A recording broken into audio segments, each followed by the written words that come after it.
xisbiga mucaaradka ee wadani waxa uu gebi ahaanba meesha ka saaray in wax khilaaf ahi uu u dhaxeeyo musharaxa jagada madaxweyne ee xisbigaasi mudane cabdiraxmaan maxamed cabdilaahi ciro iyo weliba ganacsadaha weyn ee maxamed awsiciid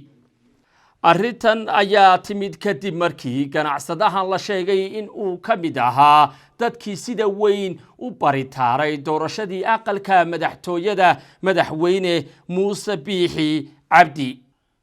haddaba arrintaasi waxaa si weyn uga hadlay oo waxba kama jiraan ku tilmaamay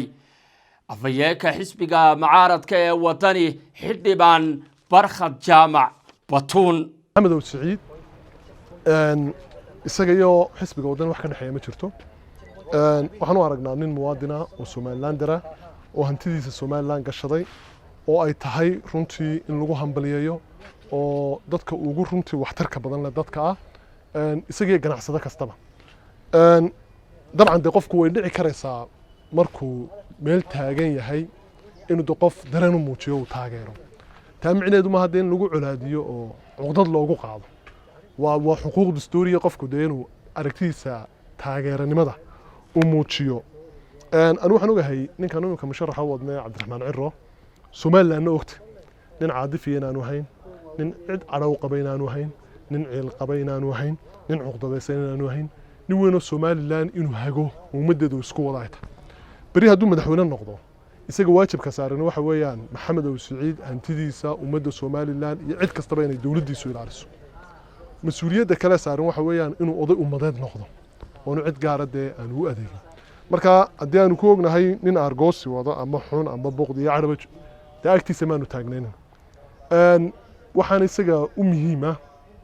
عد كستبا إني ما دركتي أي عد ما دركتي أنا وحبه قبين مركا أنا وحن قبا محمد أوسعيدي عرنا وحكد حياة متشرتو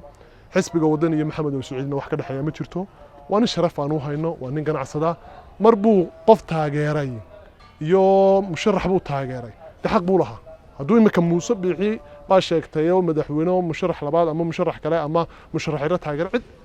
أولادي عقدة وقوق هذا سمجرت واختيار قفين وأنا الديمقراطية ده نظام كده بيسكا قف عد دونين وتاجر مركا ده مربو قف تاجري لكن ده سكون السياسية ما هو نين عصدا ونين حرمة الله هيو isaga ganacsatada kalaba xuquuq siman bay ku horleeyeen sharciga iyo dawladnimada marka waxaan isleeyahay wax laaliyo wax wadani maxamed awsiciid ka dhaxeeya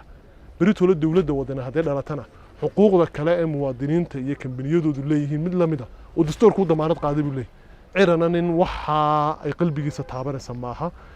xildhibaan barkhad batuun ayaa sidoo kale waxa uu ka waramay gurmad uu u fidiyay dad abaarta iyo sixir bararkuba ay saameeyeen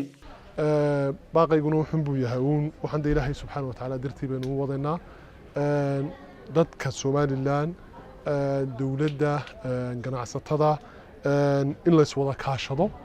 oo runtii sidii ummadda loo waraabin lahaa falowgeed la wada galo waxa kale iyaduna talaa'uno aan isleeyahay jeedisida arrintan abaaraha inagu soo noqonaysa qorshe qaran baa u baahan tahay waxa loo baahan biyo xidhano in la sameeyo oo labada gobol ugu waaweyn Somaliland Maroodijeex iyo Burco labada dooxe ballaaran ee mara in bulshada biyo xidhan loogu sameeyo oo sanadka dambe aynaan markuu haraadina qabto aan kala hayaaminade qorshe muuqda la keeno